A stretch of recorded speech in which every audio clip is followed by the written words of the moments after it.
another way to make sense of the two types of information systems in use today is to use a pyramid structure like this. As some of you probably have seen it before, a pyramid structure can be used to describe an organization in general. That is, you have a few people at the top, including the CEO, the CIO, the CFO, and so on, senior managers. And then you have middle managers in the middle, and then you have a majority of people working at the bottom, including low-level managers. And because different levels of people perform different functions, and therefore they have different needs for information, different types of information systems have been developed for them. So for instance, if you look at the top, senior managers are concerned with strategies, long-term decisions. So a type of information systems known as strategic enterprise management has been developed for them. Then for people in the middle, they are more concerned with controlling. Then you have analysis and controlling systems developed for them. And for people at the bottom that are more concerned with daily operations of the business, you have actually two types of administration systems developed for them. But then in the middle of the pyramid, you see a dashed red line, which basically is used to separate the various systems that have been developed over the years into two types. So on this slide, we can see that in general, systems that are used at the lower level are OLTP systems, whereas anything above the red line is in general online analytical processing systems. Okay, so here's another way to look at OLTP versus OLAP is where are they being used in organizations. Now on this slide, we have a good summary of the different aspects or characteristics of the two types of systems. So for OLTP, first of all, they are optimized to get data in. In other words, any transaction processing systems you're talking about, whether it's accounting information systems or HR system or even ERP, okay, they are designed to capture transaction data as they happen in the daily business. Okay, so they are optimized to get data in, whereas OLAP, they are optimized to get data out.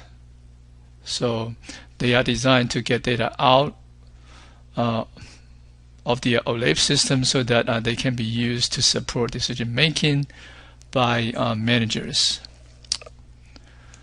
Then OLTP also they are designed to process a small amount of data per transaction. Okay, so again, whether you're talking about accounting data, HR data, or even sales data. Okay, example, websites such as Amazon, they process, if not millions, then maybe hundreds of thousands of sales every day. Okay, so they have huge amount of transactions per day, but for each transaction, the amount of data is relatively small. Okay. In contrast, in the OLAP system, you have a huge amount of data per transaction. Here, the transaction means query. Okay, so we will query an OLAP system to get answers to the questions that a manager may have. Okay, so for each query, it may involve millions or even more records before an answer can be produced. Another difference is that OLTP they are normally business critical, or some people call them mission critical. Again, example, Amazon website is critical to their business. Okay, so if the website is down for maybe just a few minutes, they can easily lose millions of dollars in sales. So it's very important that they keep the website up 24/7. Whereas an OLAP system is still very important to support managers, right? But it is not that critical in that if an OLAP system is down, then they cannot run their daily business. Okay, so that's the difference. Another difference, OLTP, their data are updated online. So as they happen, when you are buying some gifts for your family and friends, then as the sale happens, data are processed right away online in real time. Whereas in an OLAP system, data are normally updated on a regular basis, but not online or on a real-time online basis. Okay, maybe updated every day or even every week if it's not very urgent. And finally, in an OLTP system, data normally are updated, so data are overwritten.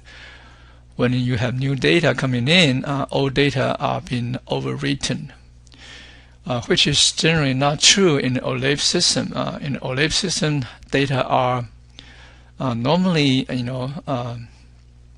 added in or accumulated when you have new data coming in. They are appended to the end of a file, if you will. Okay, so they are not normally overwritten in an OLAP system.